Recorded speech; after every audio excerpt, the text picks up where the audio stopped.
جب روح نکلتی ہے تو انسان کا منہ کھل جاتا ہے۔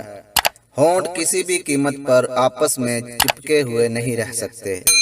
روح پیر کو کھینچتی ہوئی اوپر کی طرف آتی ہے۔ جب پھیپھڑوں اور دل تک روح کھینچ لی جاتی ہے اور انسان کی سانس ایک ہی طرف یعنی باہر کی طرف چلنے لگتی ہے، یہ وہ وقت ہوتا ہے جب چند لمحوں میں انسان شیطان اور فرشتوں کو دنیا میں اپنے سامنے دیکھتا ہے۔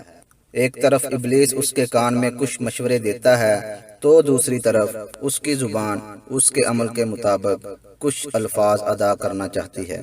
اگر انسان نیک ہو تو اس کا دماغ اس کی زبان کو کلمہ شہادت کی ہدایت دیتا ہے۔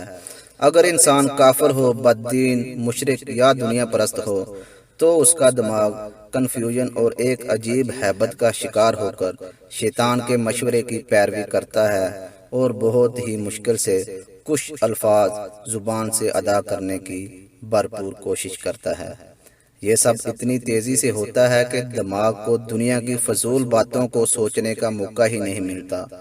انسان کی روح نکلتے ہوئے ایک زبردست تکلیف ذہن محسوس کرتا ہے، لیکن تڑپ نہیں پاتا، کیونکہ دماغ کو چھوڑ کر باقی جسم کی روح اس کے حلق میں اکٹھی ہو جاتی ہے اور جسم ایک گوشت کے بے جان لوتھڑے کی طرح پڑا ہوا ہوتا ہے جس میں کوئی حرکت کی گنجائش نہیں رہتی۔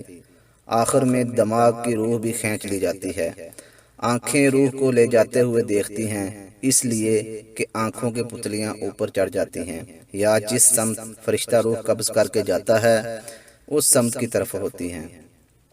اس کے بعد انسان کی زندگی کا سفر شروع ہوتا ہے، جس میں روح تکلیفوں کے تہ خانوں سے لے کر آرام کے محلات کی آہٹ محسوس کرنے لگتی ہے، جیسا کہ اس سے وعدہ کیا گیا ہے۔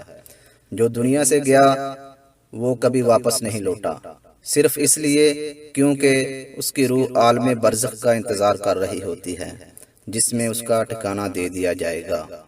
اس دنیا میں محسوس ہونے والی طویل مدت ان روحوں کے لیے چند سیکنڈ سے زیادہ نہیں ہوگی، یہاں تک کہ اگر کوئی آج سے کروڑوں سال پہلے ہی کیوں نہ مر چکا ہو، مومن کی روح اس طرح کھینچ لی جاتی ہے جیسے آٹے سے بال نکالا جاتا ہے۔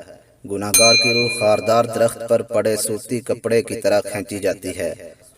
آخر میں ہماری دعا ہے کہ اللہ سبحانہ وتعالی ہم سب کو موت کے وقت کلمہ نصیب فرما کر آسانی کے ساتھ ہماری روح قبض فرمائے اور نبی اکرم صلی اللہ علیہ وآلہ وسلم کا دیدار نصیب فرمائے۔ آمین یا رب العالمین۔